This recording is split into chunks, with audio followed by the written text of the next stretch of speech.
কথায় আছে ঝোপ বুঝে কোপ মারা। পুলিশের সাবেক মহাপরিদর্শক বেনজির আহমেদ ঠিক তাই করেছেন।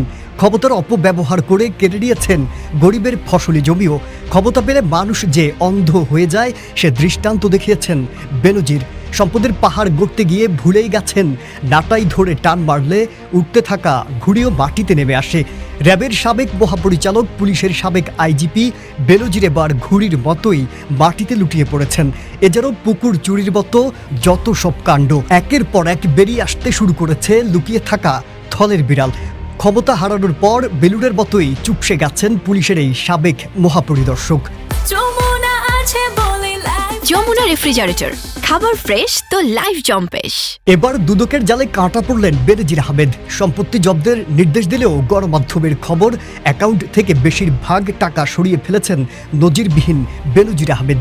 এদিকে পুলিশের সাবেক আইজিপির 621 বিঘা জমি, 19টি কোম্পানির শেয়ার, গুলশানের মতো অভিজাত এলাকায় 4টি ফ্ল্যাট, 33টি অ্যাকাউন্ট এবং 3টি বেনিফিশিয়ারি ওনার্স হিসেব রয়েছে তার। সম্পদগুলো দুর্নীতি দমন কমিশনের নির্দেশে ফ্রিজ করা হয়েছে। তবে চাঞ্চল্যকর তথ্য হলো, যেসব অ্যাকাউন্টে টাকা লেনদেন করা হতো তা এখন আর নেই। তাহলে কোথায় গেল 33টি অ্যাকাউন্টের সব অর্থ? দুদকের কর্মকর্তারা বলছেন এসব অ্যাকাউন্ট থেকে টাকা সরিয়ে ফেলেছেন বেনজির আহমেদ।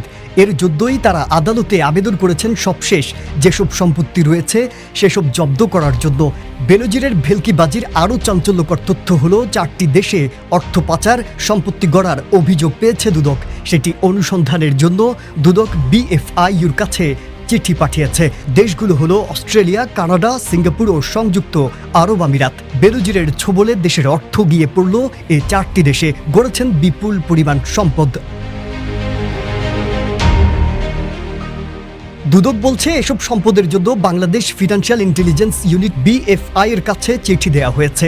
এদিকে পুলিশের সাবেক মহাপরিদর্শক বেনজির আহমেদ ও তার পরিবারের সদস্যরা একের পর এক সম্পদের নিয়ন্ত্রণ হারাতে বসেছেন। এদিকে একমুট গ্রুপ 170টি দেশের সংস্থা যারা অবৈধ সম্পদের তথ্য সংগ্রহ করে থাকেন। দুদক তাদের মাধ্যমে সব বের করে আনবেন। একমুট গ্রুপ 2013 সাল থেকে বাংলাদেশে যারা অবৈধ সম্পদ অর্জন করে দেশের বাইরে পাচার করেছেন তাদের তথ্য সরবরাহ করে আসছে। দুদক তাদের সহযোগিতায় বেনজিরের সম্পদ সম্পর্কে তথ্য সংগ্রহ করবে। এরই মধ্যে দুদক বেনজির আহমেদের কাছে চিঠি পাঠিয়েছে। 6 তারিখ বেনজির আহমেদ আসতে হবে এবং তার স্ত্রী ও সন্তানদের আসতে হবে 9 তারিখে। দুদকের তদন্ত কমিশনার বলছেন, কোনো ব্যক্তির বিরুদ্ধে অভিযোগ আসলে তাকে সরাসরি জিজ্ঞাসাবাদ না করে কোনো ধরনের সিদ্ধান্ত তারা নেবেন না। বেনজিরের যে সমস্ত সম্পত্তির কথা সামনে এসেছে তার মধ্যে 84টি সম্পত্তি, 119টি সম্পত্তি স্থাবর অস্থাবর, 33টি অ্যাকাউন্ট। এসব সম্পত্তির যে দাম দেখানো হয়েছে তা আরও বেশি দামে কিনেছেন বেনজির আহমেদ, এমনটাই বলছেন স্থানীয়রা। সবশেষ দুদকের সাথে বেনজির 6 তারিখ অথবা 9 তারিখের পর দেখা করলে তখনই জানা যাবে কোন কোন উপায়ে এত সম্পত্তি অর্জন করেছেন।